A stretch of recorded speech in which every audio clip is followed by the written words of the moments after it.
Well, when the Civil War ended, colored people had an opportunity to buy property, and Nefusky was a very vibrant community between the 1860s and the 1960s, really. The island is known for its fruits and grape orchards and farm produce, and Nefusky had some of the best oysters on the coast. Oysters went bad in the late 1950s, and so they don't know exactly where the pollution came from, but it really destroyed the oysters around Nefusky Island. By the 1980s, the Nefusky's population had dwindled to below 200. By the time the development came here in the 1980s, there was in the 60s of the Gullah that were living here. Today, there's only 12. I want to be back there so bad. I just really, really want to go home. It was one of the last islands that people could go and see the Gullah culture really in practice. And that's what's so sad about the fact that the population is no longer there. These symbols of the culture, these houses, as they decay, it goes out of the memory of everybody, including the families who left them. We want to protect the story of these people that made such an impact on this island. That's what this is about. Palmetto Trust for Historic Preservation came to Nefusky in order to try to figure out ways to save the last extant Gullah cottages that were left on the island. 2/3 of the island is either owned or under development or planned to be developed.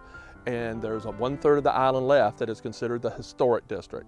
And it is there where you still have the remnants of the Gullah culture that was here, the houses that were here. This is absolutely vital that we do everything we can to help the owners, the Gullah descendants, try to figure out ways that we can keep this culture intact as represented by the houses that their ancestors built.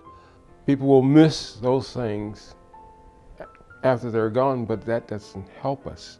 We need to maintain those things so they will be available for generations to come. We were very fortunate to have a property owner come forward and willing to work with us. And that is how we were able to get hold of our pilot project, the Frances Jones House. She started teaching school when she was just a teenager and taught for almost 40 years. And she impacted the lives of so many of these people. I am the owner of Mrs. Frances Jones House. I'm the sole owner.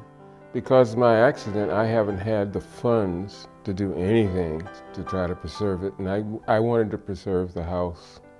This place was in major disrepair, but the main bones of the house was still intact. And every house, every family has a different need. Frances Jones House is a great way to start the rebuilding of Nefusky.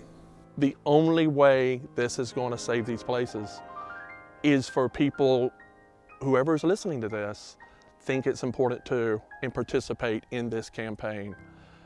That will save what's left of Nefusky. To want to see that happen to other homes on the island, including my grandparents' house, I'm for it. The dream of this program is to give the opportunity that was afforded Miss Frances's house, give that opportunity to all the other houses that are here that are still owned by the Gullah descendants. But I assure you, if that house got fixed up, everyone would go back home. The project will allow people to own their houses again, to own a house that is in good repair and use it for themselves or, use it for their own economic benefit. So they can have a place here on the island to live. They can have a place that they could make income off of through rentals and heritage tourism rental, that the places you can go and touch where these people struggled and these people built will still be here.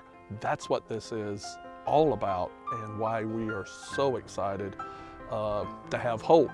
And I would thank each and every one of you who contribute and help us save our place of sweet Nefusky Island.